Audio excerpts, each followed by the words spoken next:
ఇదిగోండి, ఇది రవ్వ వరి నూక. దీంట్లో వేసేయాలి. ఒక గ్లాస్కి 2 గ్లాసులు నీళ్లు పోసాను నేను.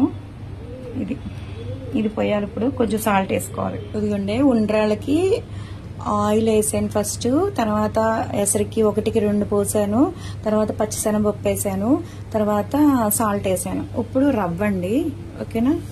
తిప్పుతా వేయాలి, కానీ చేతిలో నా ఫోన్ ఉంది, గడ్డలు కడుతుంది, వెంటనే నేను తిప్పుకోవాలి. ఇదిగోండి, ఇక్కడ రవ్వ అయితే వేస్తాను నేను. దీంట్లో ఇంకేం వేయకూడదు.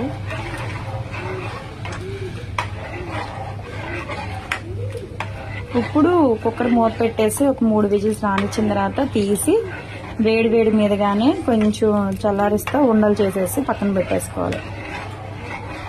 దేవుడికి ఉండ్రాళ్ళు రెడీ అవుతాయి అప్పుడు.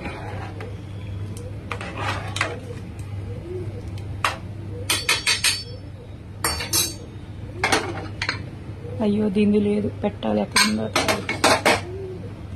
మూత అయితే పెట్టేశాను. విజిల్స్ రావాలి, ఒక 2 గానీ 3 గానీ.